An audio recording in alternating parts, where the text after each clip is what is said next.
is father to all the babies. And primates have somewhere between that social arrangement and the gibbons, which are completely monogamous. But what you find is that in animals like gibbons, they live in exclusive territories, and the reason, there is a very good reason for why they have that social arrangement, and it's probably got a lot to do with resources and sort of the amount of food that there is in an area. And so there are a lot of complicated reasons for why it happens, but basically in mammals, it's found that, the mother is far more, she suckles the babies. Obviously, it's probably got a lot to do with the fact that mothers suckle their youngsters, and so the mother must initially be solely responsible for looking after the babies, whereas in birds, of course, that doesn't happen. Both parents can have an equal role to play in feeding the youngsters. That probably makes a huge difference to it. In human beings, I guess that is a relatively similar thing, where both male and female, while the male is not particularly good at suckling, in fact he's very poor at it. In fact, he finds it completely impossible. He is very important for bringing food back for the female, who is almost immobile when she gives birth because of this tiny little thing that must be with her all the time. So I think that's probably got quite a lot to do with it with human beings. It doesn't occur like that in a pride situation. In leopards, it would be slightly more interesting, I guess. They don't have a monogamous system, also probably to prevent infanticide, with the male walking all the way around trying to secure the area from other marauding males. Lots of different reasons. Resources, infanticide in mammals plays a huge role, and obviously not such a big role in the birds. I hope that kind of answers your question, but it's a massive subject. It really is huge. Right, I'm not going to stare into the sun anymore. It's hurting my eyes a lot. Ralph is not quite so afraid of standing in the sun.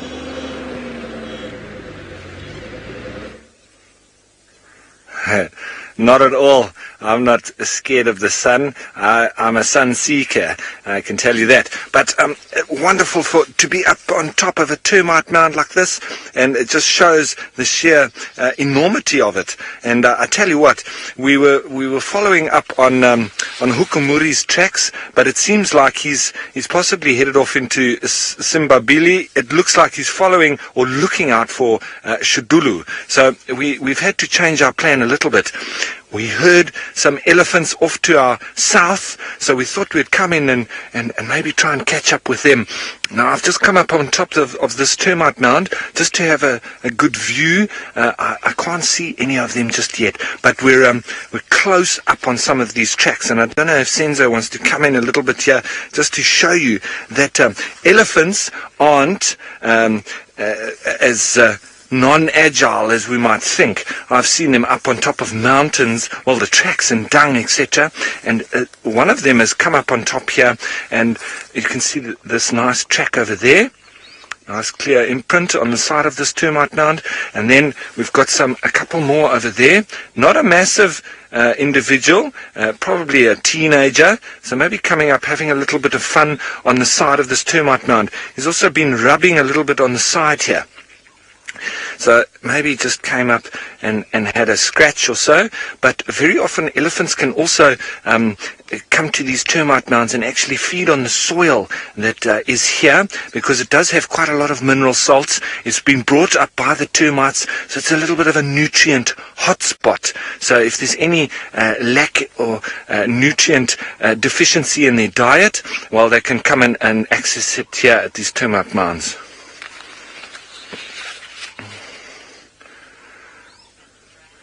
Catbrag, with there being some vegetation on this termite mound, it doesn't mean that it's extinct. That's what we would say for a termite mound that is dead, that is no longer living. It is extinct. It just means that with the sheer size of it, they're not able to work on all the parts of it. So generally you'd find up at the top is where they would be working the most, and then down off onto the sides you can very often have lots of vegetation, and it can actually help the termites sometimes because it helps to stabilize the ground on the outer fringes. But generally then you'd find up at the top is where they would be doing quite a bit more work.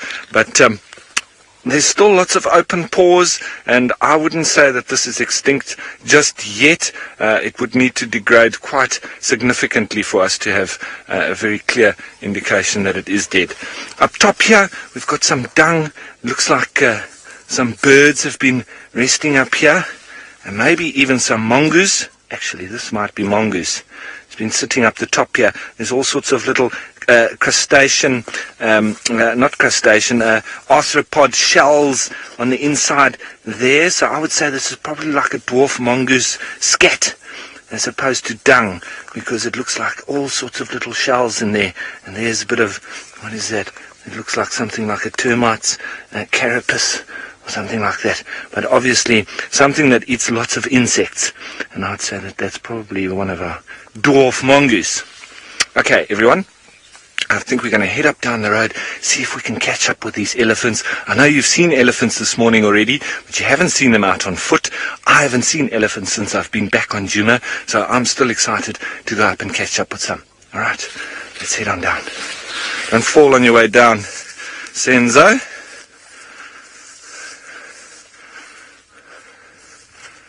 Okay, while we try and catch up with these ellies, see how far Rexon is in front, let's head on over to Steve, who I think's on a rush to somewhere.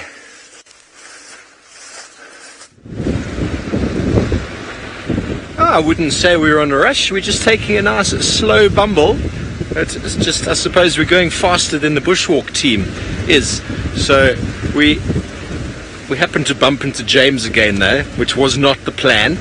But we are almost at Chitwa now. He asked if we knew where we were going, and we said we did. I suppose his geese discussion must have slowed him down a bit, so we caught up. But we are going to be turning into Chitwa momentarily. This is the southern boundary of Djuma and the northern boundary of Chitwa. We had Usana just up here, that male leopard, 2 nights ago, and Tingana also a little bit further up the road. So we do know that this is a good place for them to come, a good place for them to spend their time. And momentarily we will be at the dam, where I have no doubt we will find more than one heartbeat. This morning, birds and animals alike. But it amazes me the amounts of hyena tracks you might find in and around this area. They are everywhere. Everywhere. They just don't stop moving, it seems. Welcome to Chitwa. This is the small pan where quite often we find Sana. Well, let's go over to James and see how he's doing after our interaction.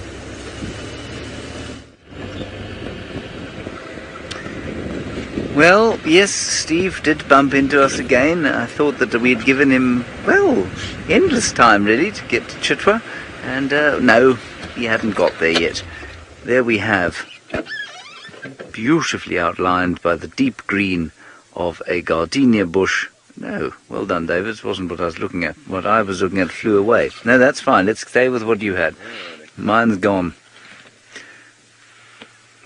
The go-away bird, known in Afrikaans as the voetsekvoël. It's not really. It's called a lurie. There's a wonderful word in Afrikaans. I think I've told some of you this before, many years ago maybe. Or many years, a few years. There's a word in Afrikaans, voetsek, which, what does it literally mean, David? Foot is a foot. Yeah. And sek, go. No. Voetsek means go away, basically, and very you wouldn't say it to somebody you were fond of. But it is a universally understood word. And I remember once using it with a rhino. I was walking along one day, and this thing stepped out from behind a bush and took 2 steps towards me, and totally kind of instinctually I said, "Futak!" and stopped, swung on its heel and disappeared. So even rhino understand what the word "futak" means. But you do need to say it like that. You can't say sort of "footsek" to somebody. You have to kind of "futak." has to be one syllable. There's a small bird in there. That was a red-billed hornbill we were looking at there. The German word for the red-billed hornbill is a Rotschnabel-Madenhacker, as far as I'm aware. No, it's not. That's a red-billed oxpecker. The Rotschnabel is a Rotschnabel-Tockel. There we are. You didn't know I spoke German, did you, David? No, I don't. Das ist ein Rotschnabel-Tockel.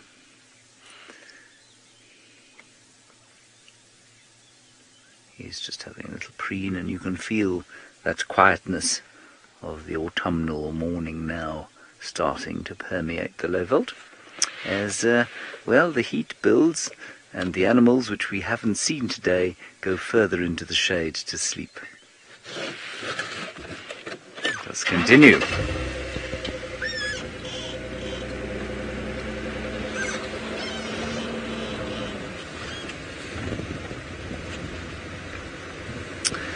I believe that Stephen is finally not looking for me anymore and has arrived at the home of the hippopotami.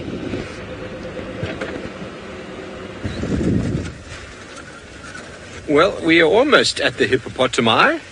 There they are, as we just slowly canter down into the small depression of Chitwa waterhole.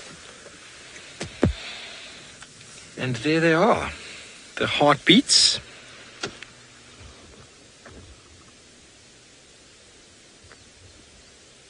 Some oxpeckers on the head of one or two. The darter is in place. And Dr. Owen on Twitter was saying that it looks like the male darter here has lost a lot of feathers in his pre-molt. Now, when they lose a lot of feathers on their wings, it makes it impossible for them to fly. So that photo that he posted was very strange for me to see a bird lose all of their primary feathers and secondaries. Normally, you'll get birds that need to fly. They will lose sort of one on each side at a time. It's called a sequential molt. So they'll lose sort of maybe a primary feather on each side, and then they'll regrow them. And then as soon as those have regrown, another two will disappear, and then eventually the entire molt happens, and that can take an entire year, sometimes 2 years, and by the time the molt finishes, they start all over again. But I suppose the darter doesn't need to fly all the time if he can just jump up onto that log, and he obviously catches his food via swimming, so as long as he doesn't need his aerial capabilities, I suppose it's possible that they can lose more than one flight feather at a time, but does make him quite vulnerable to getting away. Grommet, wow. The best place for birding in the world. It's hard for me to give you a definitive answer there. I mean, I know South Africa and Africa quite well. There are hotspots all over the place. I mean, if you're looking at the Lowveld, the northern Kruger National Park, a place called Pufuri, is a phenomenal birding hotspot. There's about 80 to 90% of the diversity of Kruger in the 1% of the land mass. There's another place in the Highveld close to Warm Baths called Nailsvlei, which is a birding hotspot of absolute world-renowned class. That is a place to go to. Langebaan down in the Cape, just up the coast from Cape Town, is also a very, very good birding hotspot. And there's a number of them in and around Africa. But in the world, I honestly couldn't tell you. Maybe James or Ralph would know. In the world, that's a very good question. It all depends on what you're looking for. You know, you're looking for biomes. Obviously, the Amazon and the Congo and areas like that are forest specialists. Lots of forest birds there. I think you probably get a greater diversity of birds in sort of a mixture of grass and trees than you do just in forests. But then I can also be a little bit wrong there. Seb, we have another heartbeat over here. There's an enormous warthog. Enormous boar. Look at the size of those tusks. Now, and you can, here he goes. You can see the second, he runs past an Egyptian goose, not too bothered. You can see the second wart on his face, that really big one that juts out below the eyes. That is to protect themselves when they fight against other warthogs. It prevents that tusk from coming up. And if you look closely at his tusks, you'll see they've got the top one, and then there's the bottom one. That is the dangerous one, the very sharp one. And if you are unsure it's a boy, you can clearly see as he runs. His genitals at the back, very easy to identify. And just going by size. Sorry about the aerial there. It's warming up quite nicely. It might be time to take off a layer or two. Do you think, Seb? I think you've already lost a layer.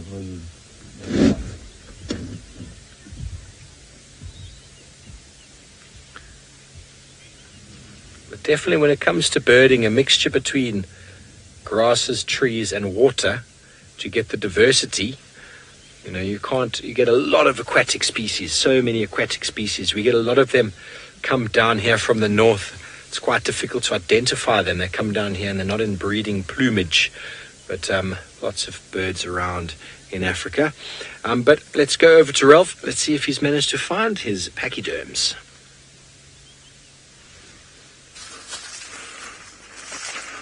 Well, everyone, we're getting closer to these elephants, but it looks like they've maybe gone down to Galligo Pan, either that or to Vuyatela Dam. We're just looping around now because we want to try and catch up with them a little bit. So they did move down towards those dams, but whether or not now, we just want to see if they haven't continued on, because they were moving quite fast when we heard them. Now, just to answer Steve saying that some of the birding hotspots around the world, the one that I know is in the south of France, near to Ardèche. I found it fascinating because they've got something, the wind there, something very similar to our berg wind or the mountain breezes that we get in winter. They call it le mistral. And it's a very, very strong wind that I think starts in springtime, and it coincides with a migration of a lot of the raptors. And I remember going with some of my French friends that showed me this phenomenon. When this wind starts and it coincides with that migration of the raptors, they go and sit up on top of these kind of small mountainous region, and these raptors, they're flying into the wind, and because the wind's so strong, when they need to get over these mountainous areas, they literally walk up the road.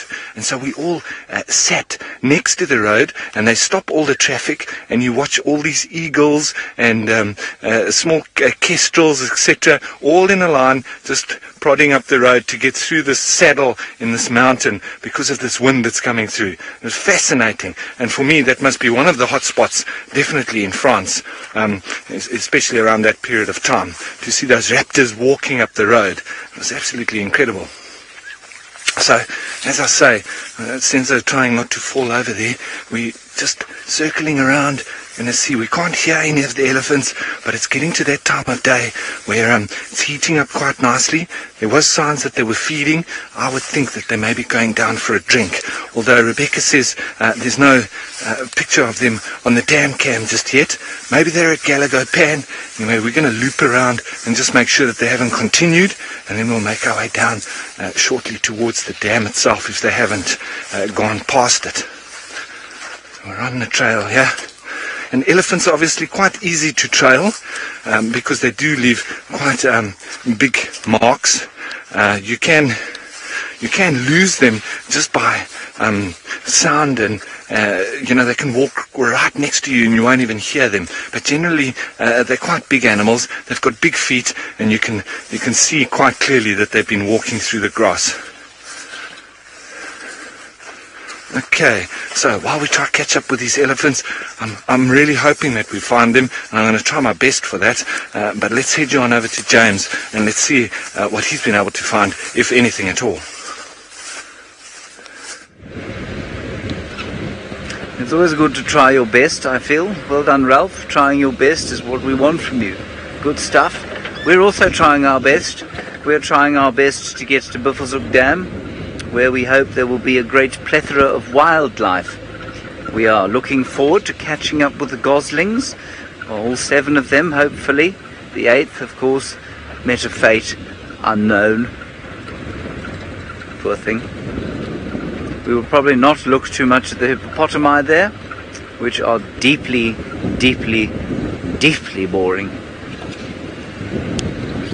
Now apparently someone wants to know about my favourite birding spots in the world. Well, I haven't done a lot of birding elsewhere other than South Africa. I've tried a little bit in Italy and in France and in England, but I mean, in those areas you're not going to see birds like you do here. So I guess it would be wonderful to go to a place like Costa Rica, I think, and check out the birds there, mainly because it's across the Atlantic, which means that you're going to have a whole lot of families that don't actually exist here in South Africa, which is great. Then, I mean, we did do some birding in India last year, which was fascinating. That was really good. But, well, not but. Interestingly, though, they have a lot of families that are very similar to ours. Very few that don't occur here. And so that was fascinating. And if we go to Borneo eventually, well, that'll just be amazing. To get into those jungles and bird there, fantastic. But I think the thing about India that made it so pleasant was that although we were in and around thick forest, we were often on the fringes, because birding in a forest is difficult. You've got your eyes constantly trained upwards, and it's almost always a very darkened area and the shafts of light that do come in backlight anything you're trying to look at. So it's very difficult to bird in a forest. Oh, now I wanted to show you these birds earlier, and they flew away on account of a lack of courage. See them, David? The helmet shrikes. There we are. I often thought, well, if I was to be a small bird, I'd quite like to be a helmet shrike. I think they're quite good looking. I like the fact that they live in a little group. It helps each other out.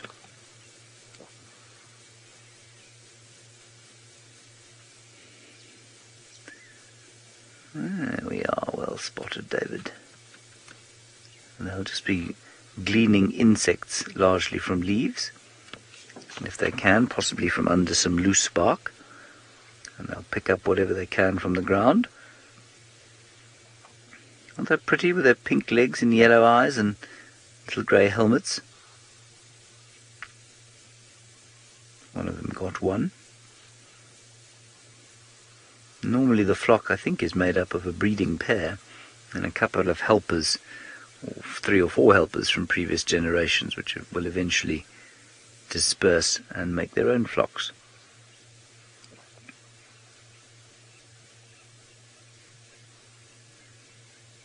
Just watch here how most birds can do this, or a lot of passerines, tree-living singing birds can do this, but just watch how they hop from branch to branch. I find it amazing. It looks completely kind of nonchalant, but if you were to do the same thing, the equivalent for you would be to jump, I don't know, say 2 or 3 body lengths, and then land on a rope or on a log. So it'd be like you jumping onto a split pole fence that was 3 meters in the air, 9 feet. I don't know many people who can do that. And then balancing there. I don't think this camera is quite fast enough to pick it up, but when they do hop, there's a very slight flap of the wings. It just gives them a little bit of lift, but it's so fast that it's too quick for the human eye, and would probably have to shoot it at about 1,000 frames a second to accurately see it. That means in super slow-mo, basically, with a very sophisticated camera.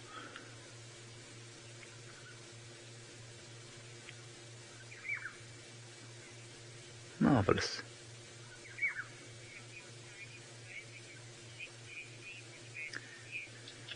I'm most pleased to hear that the greatest French Gabonese Air Force pilot in the history of the world is now where he should be, in the air.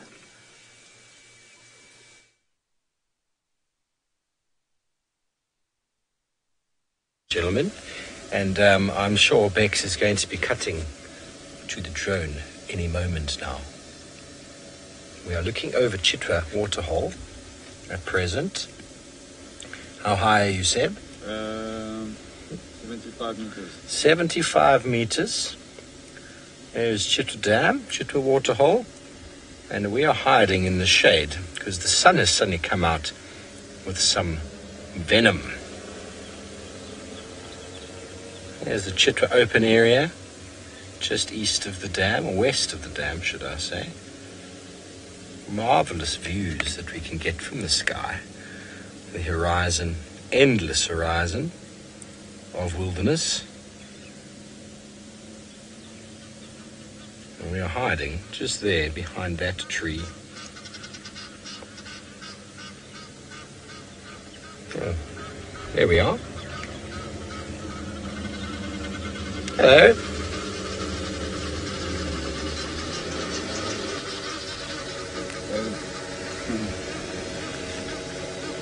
What a marvelous ability we have to have the drone in the air. I don't think the Egyptian geese, they're making a lot of noise now, but they were making a lot of noise when we arrived as well. So I don't think the drone has got anything to do with their raucous behavior. There's lots of other geese coming in and landing. And obviously the territorial behavior that they are exhibiting is against each other. Ravinda, it is indeed a beautiful looking reserve, and Seb was working on some software yesterday which is going to enable him to basically set a flight path with GPS points. It's programmed into the drone sort of memory bank. That is Chitwa Lodge there. And so what he's going to be able to do is he's going to be able to set the flight pattern on the drone and be able to show you what the summer vegetation looks like versus the winter, and then sort of put together some sort of time delay, or what do you call it, Seb? Time lapse. Time lapse, that's right. Of winter versus summer, and to see how the vegetation changes from the rainy to the dry season. I think very easy, well, very awesome to do. You can see all those game paths that meander down to the water. I'm having a bit of picture break up here myself, Seb. Yeah, I'm coming back this side. Go. David, no, we are not in the jungle. We are in the savannah. A jungle or a forest is a very, very wet, high rainfall area predominated by trees.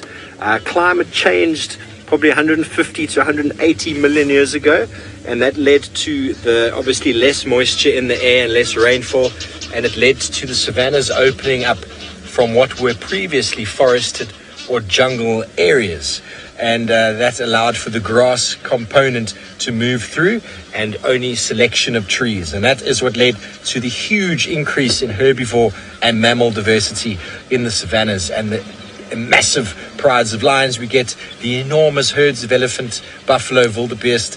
All of that evolutionary process once was in a jungle forest type environment where there was probably 200% less species than there are now in the savannah, because of the grass being such an important component in the diet of a lot of these animals. Allowed them to get bigger, allowed them to form herds, and then your predators that were in the forest were used to hunting small animals the size of deka and dik-dik.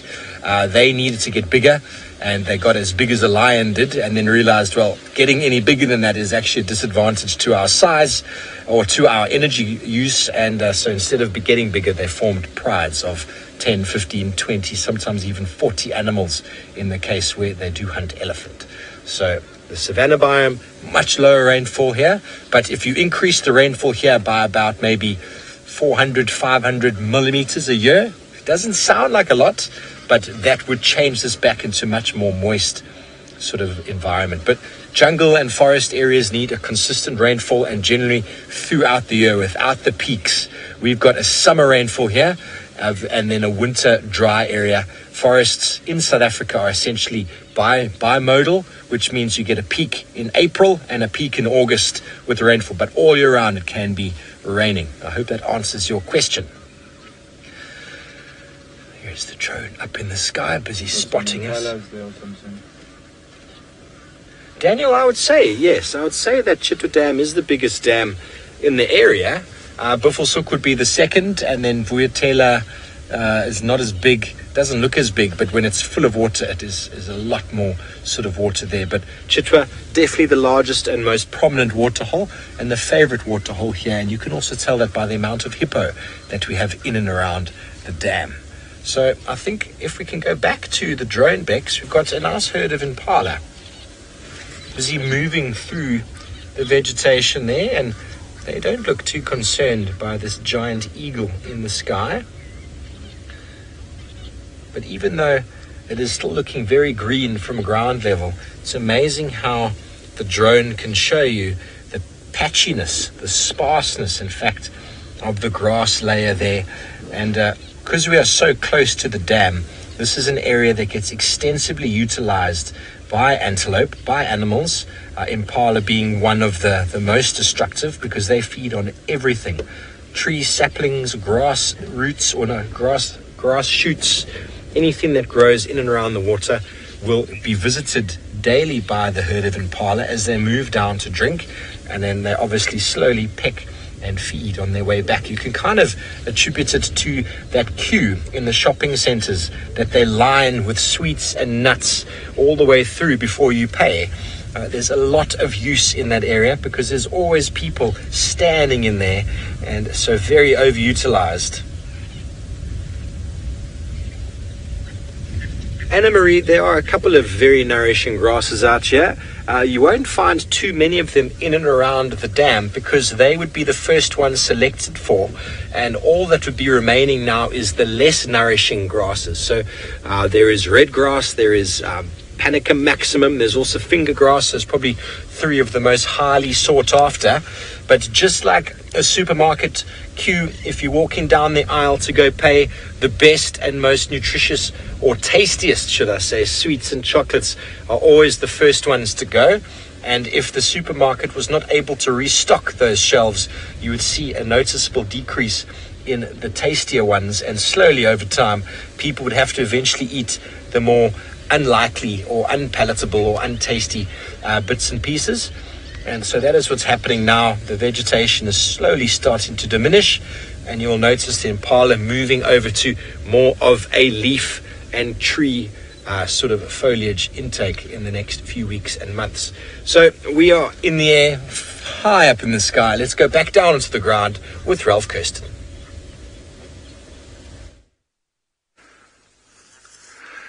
Okay, everyone, we're still on the hunt for the elephants, but while we've been looking and trying to catch up with them, I just found a couple of little dung pellets that I'd like to show you.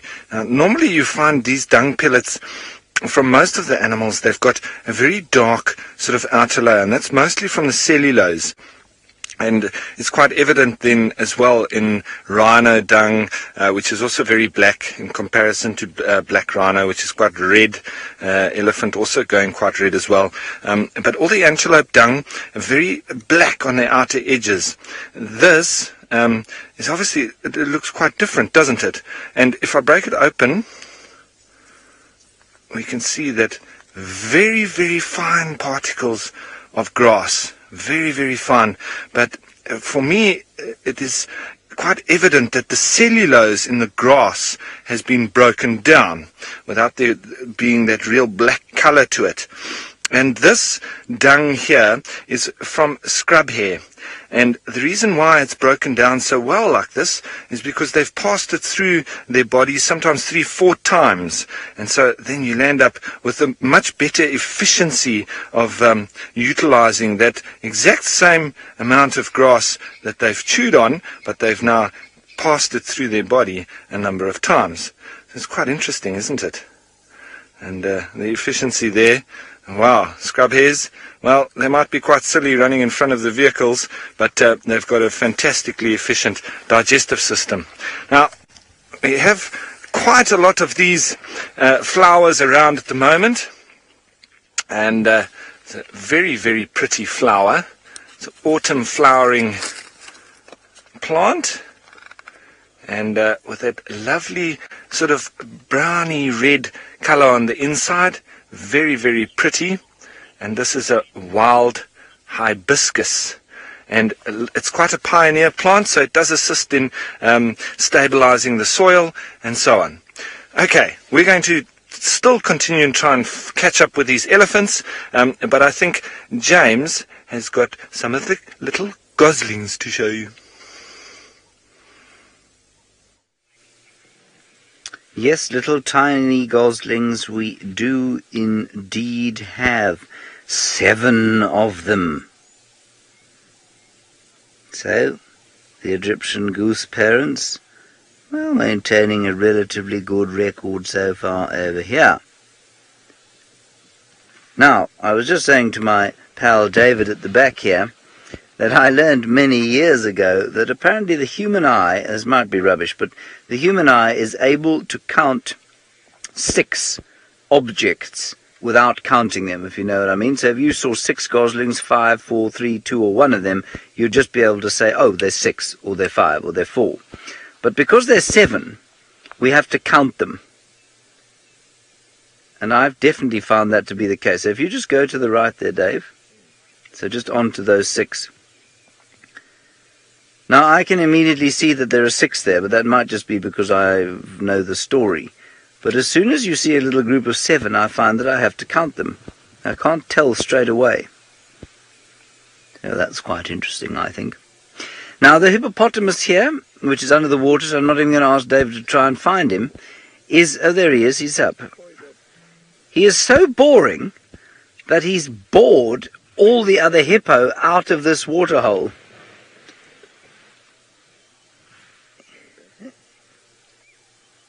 They've all left. They've thought to themselves, we'll die here of boredom if we're around this fellow for a second longer.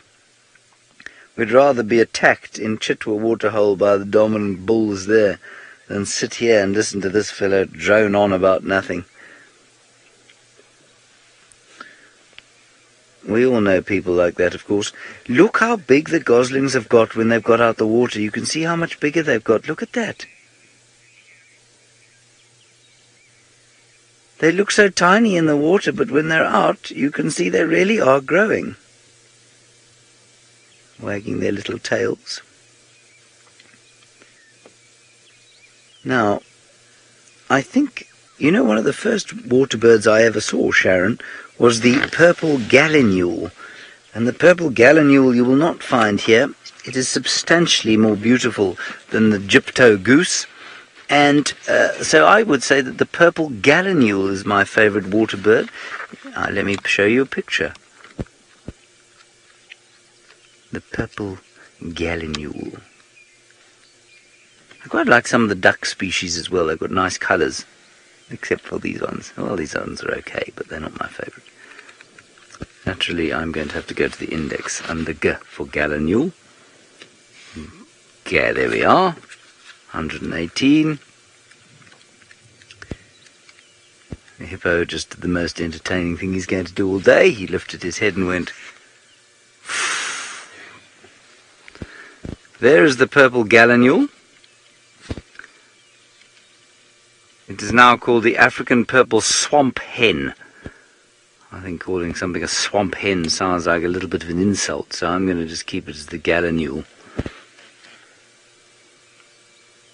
Very attractive. I see when they printed the plate on this page, the colours were not quite aligned, and so it looks a little bit like you're looking at this page through the bottom of a Coke bottle. I didn't notice that before. It's not very good. That's the purple swamp hen. Very nice.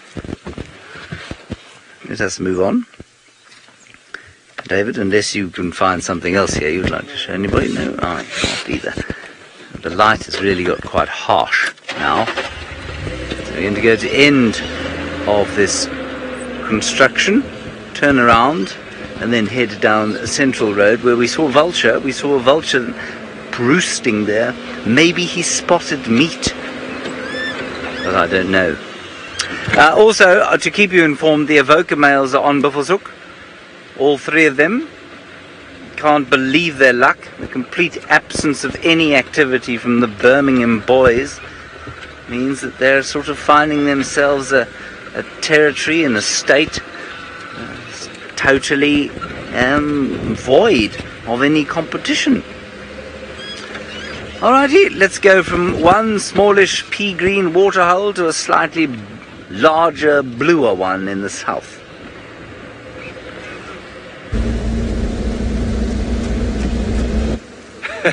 To a large one in the south, indeed. We are still at Chitwa waterhole.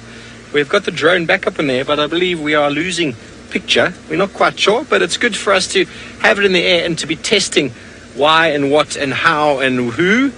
So Seb's making notes. Bex, you still don't have picture for us? Drone is right up in the sky. Okay.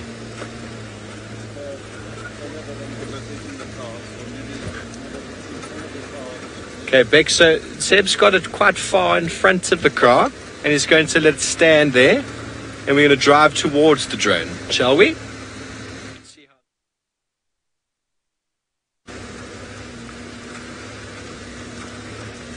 Hello everybody from the sky. It is marvelous up there. Isn't that an amazing waterhole? Currency of life, water.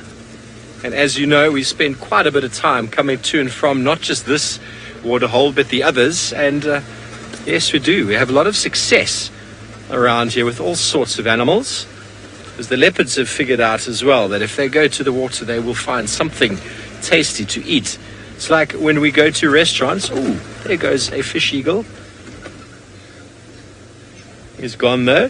When we go out to restaurants to eat, we also get drinks there, and we also get beverages there, and we know that we can find whatever we need there. So leopards and lions know if they come to a waterhole, everything that they need, from water to meat to shade to rest, is all there, all available. What a marvelous life it is that they live. They don't have to pay for any of that. Just energy. Just energy. We live a very different system, caught up in the grind of it all, working very hard all the time to afford to go to a restaurant and to go to our favorite watering hole. I'm trying to see what the drone is looking at, but it's quite difficult from this angle.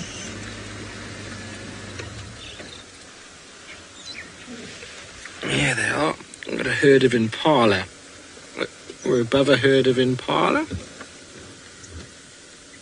We are to the far right of the screen. You can't see us at the moment. The impala have just moved across. They're moving directly across from us from the thickets into the open area. I don't think anything has chased them.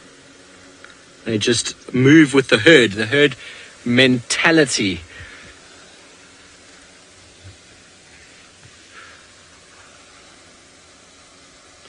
And there they are. See how much greener it is at ground level. When you look at it from the top, it is so much browner and desolate. It's quite incredible, the aerial shots. And that's one of the reasons why people do vegetation surveys with aerial photographs. Back in the day, it was all aerial photographs. Now we can do it all through satellite imagery. And you can tell exactly what's going on the ground through an aerial shot. You know exactly what type of soil is there, you know, because of the vegetation and the grass and whatever that might be there. Because individuals have done what we call the ground truthing. They've taken the aerial photographs and then they've gone down onto the ground and they followed those lines on the map, and they've identified what grasses, what trees, what vegetation, and then correlated that with the soil.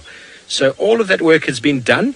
It's been done in Africa. I'm sure it's been done everywhere else in the world. So now we are very lucky. We just have to look at a vegetation map and we know exactly what soil is underneath it, because someone has done all of the hard work. And here they come in from the side. Don't leave me behind, say the impala. The herd mentality. Here they come. You can almost hear the tunes. Oh, there was a little bit of false mating happening there.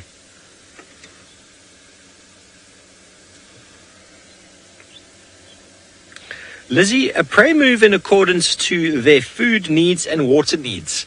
And obviously they will move as a herd, and if half the herd moves, the rest will catch up. As what's happening now, some of them ran into the open, and now the rest of them have no idea why they ran into the open, and they all come charging in because no one wants to be left behind. But they won't necessarily move because of the predators. They might follow the predator until they lose sight of it, but they won't move in response to the predator, except to maybe move away from it if it's being chased. But a predator that can be seen is a good predator. But then, on the other hand, when they see wild dogs, impala just leave the scene. So a lack of impala in an area means that the wild dog are probably nearby. No one wants to be seen by the wild dog, so they just run away before the wild dogs spot them. Very nice herd of impala. They're continuing to come from in front of us into the open clearing. Once again, as I was saying, they will feed on all sorts of vegetation, and so anything that grows in this area will have a very, very high degree of utilization. And the females are coming into estrus. You can tell that by, I've seen 2 or 3 males already. Even that young male walked up behind that female and gave her a bit of a sniff. You'll see some of the younger males are now smelling urine, smelling dung on the floor, and they're grimacing, doing the phlegm response. I even saw 2 individual young males trying to mount a female. That behavior won't be tolerated for much longer. As soon as the male spots that, the big dominant male spots that, he will oust those youngsters, chase them off to a life of their own, where they'll spend time with the bachelor herd. And still the impala come. You'll see them starting to come in from the left of the screen now.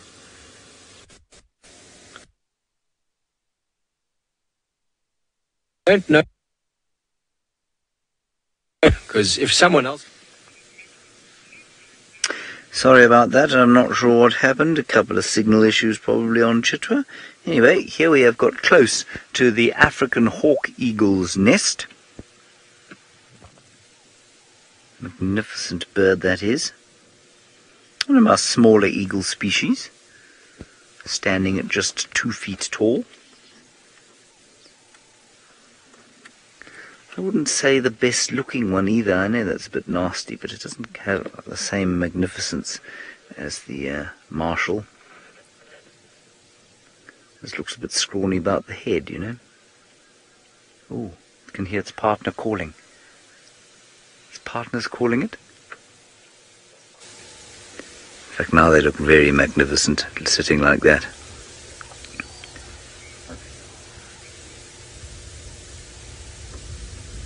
Isn't that interesting? I wonder if that was the female calling or the male. Probably the female. I don't think he's supposed to be here. I think he's obviously been given a task and hasn't done it yet, you see. And now he knows that he's in for the high jump, and she's discovered that he probably has not varnished some part of the home, or he has left his towel on the floor again, and now he's in for it.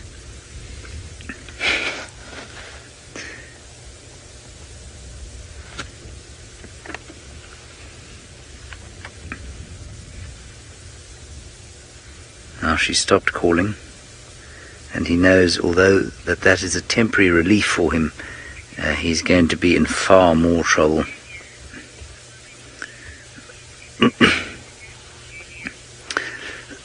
Excuse me, Julia, while I cough away.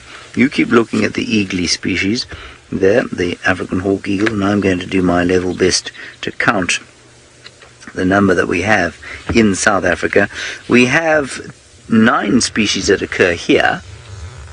There he is. It's going back now. You can just hear the footsec birds going quack, quack, quack, which is English for footsec, footsec, footsec. Let's count the eagles. I think we did this before actually, but I've forgotten how many there were. I haven't forgotten how to count. Okay, here we go. Are you ready, David? Here we go. 1, 2, 3, 4, 5, 6, 7, 8, 9, 10, 11, 12, 13, 14, no, just 12, that's it. 12 eagles in southern Africa, and of those we get 9 here.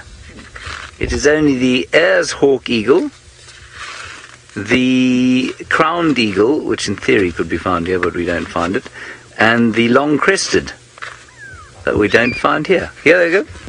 Now, you see, there she's chasing him. Get out, she says. Get thee away. Till I've done your chores. Go back out there and do what you need to do.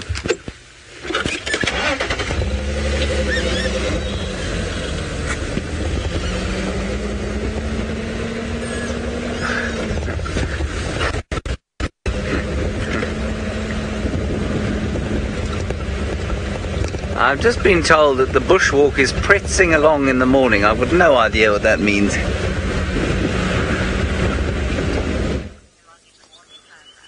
Yes, we definitely are, everyone, and it seems that these elephants might have given us the slip.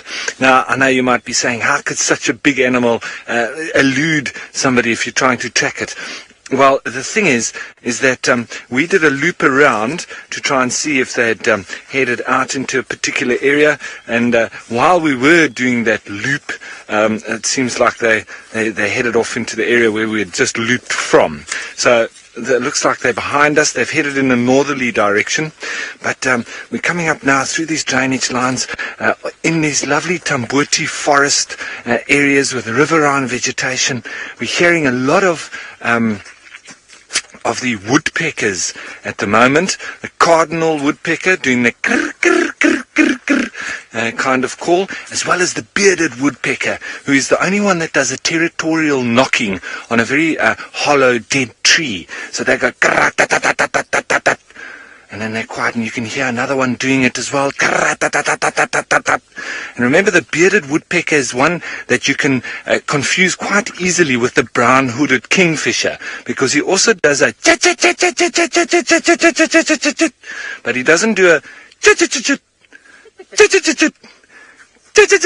Senzo also helping out there with a bit of a call. But so those two quite similar, bearded woodpecker, brown-hooded kingfisher, don't mistaken the two. But obviously, if you hear the territorial knocking, it's sure that it's a bearded woodpecker.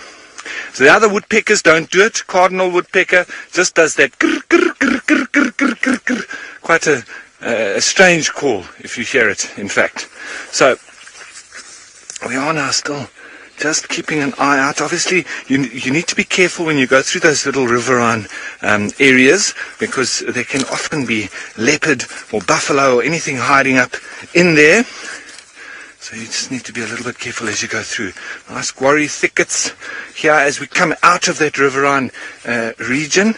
And now we're just seeing what else we can pick up on, because it seems the elephant hunt is off, and I'm going to have to keep on looking for them. They don't want to be seen by me just yet. They're making me wait and work for the sighting that I'm going to have with those elephants. But nonetheless, it's going to be exciting once we do find them. And it is a breeding herd that we were following this morning. There was quite a number of individuals. We heard them, we saw their tracks, but yeah, they've just eluded us for now. It's not a problem. We can't have everything all at once, eh?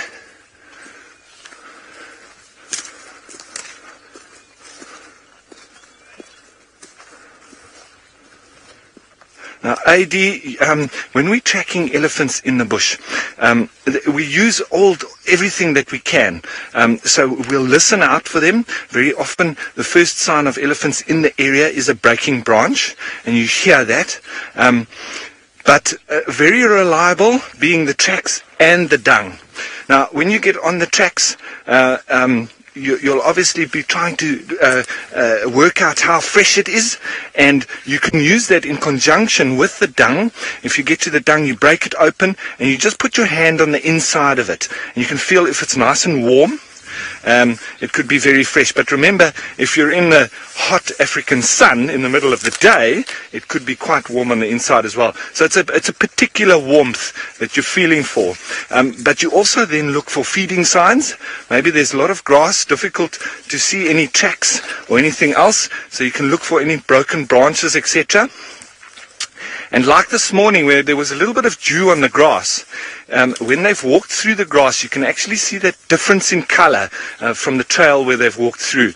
And a big animal like that, you can see it quite clearly. So we use the tracks, we use the dung, we use the feeding signs, we use trails where they've walked through, and then sometimes we just need to think, if I was an elephant, what would I be doing now? And especially when it gets very hot in the heat of the day, very often heading down towards water.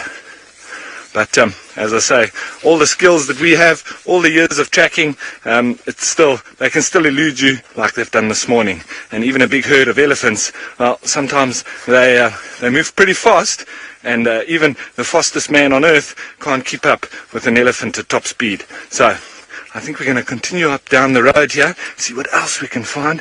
Maybe there's something exciting along the way just before the end of the walk. But nonetheless, I've had an absolutely wonderful morning. It always is great to be out on foot, getting the smells, feeling it, being in the thick of it, getting scratched legs and climbing up termite mounds. I just love it. All right, so let's carry on. We'll see what else we can find. Maybe something exciting just before the end. But let's head on over to James for now and see how he's enjoyed this morning.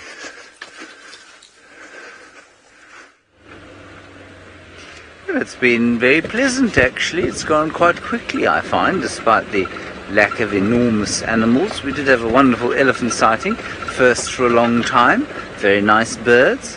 Catch up with the goslings, caught up with the vultures. Yeah, it's been good. This time of the year, as I say, I mean, many people ask us when is the best time of the year to come here. And from a weather point of view, this is the best time of the year. It's warm still, it's not too hot, the rain has finished. From a game viewing point of view, possibly not as good as the end of the dry season, but then it's a harsh landscape if you're not used to it. From a weather point of view, this really is fairly unbeatable. April and May, well, halfway through May certainly. Just starting to get a little bit chillsome in the mornings, but nothing too bad, nothing too appalling.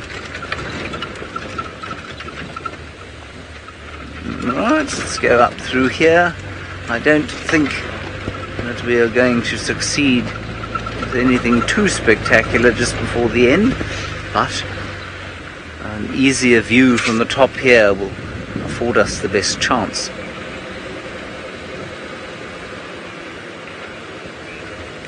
Julie, that's a very interesting topic of conversation you bring up. You say, obviously today is Freedom Day, and you say, does it, has wildlife conservation been affected since the dawn of democracy in South Africa? Well, yes, absolutely it has. It's become much more inclusive. Before the advent of democracy, the government very much was in favour of the fences and sort of, fences and fines approach. I mean, that's still in fashion. But a lot of people were removed from a lot of land without any consideration for their livelihoods at all. That's how it was here in South Africa. People were just bulldozed off land and excluded entirely from the conservation process. It's been very slow, but that has it has changed over the years, and as we are now into the, we're into the 24th year of democracy. I think that local people are definitely playing a far greater role in conservation, and certainly being included far more than they ever were before the advent of democracy. Obviously, the increase in human numbers everywhere in the world, and in South Africa is no different, is putting increased pressure on conservation. Inside conservation areas themselves, there's been a much more modern approach taken. I think our conservation efforts, certainly in the early 90s, belonged in the dark ages. The building of dams and provision of artificial water and salt licks and feeding animals during droughts and that sort of thing really did have a deleterious effect on species diversity in a place like the Kruger. And I think with more modern approaches, so the conservation has been much more effective. There's a beautiful nyala. And what's interesting about that is that I think that, the old school, although they did valuable conservation work in many respects, I think they got very stuck in their ways. And so I think that's been good. There hasn't been any more culling of elephants and that sort of thing. And so I would say, on the whole, things in South Africa certainly have improved. since the advent of democracy. Certainly more sustainably for the long term. There are problems, there always are. But I would say by and large things have got better. And if you're wondering where that question comes from, everybody, today is Freedom Day, which is the anniversary, the 14th anniversary of the first South African democratic elections, which happened in 1994.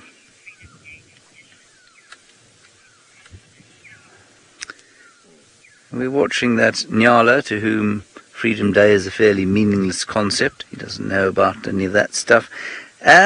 David, I don't think we do. A number of you wondering if we have any Freedom Day traditions. No, I think it's just an excuse not to go to work, really.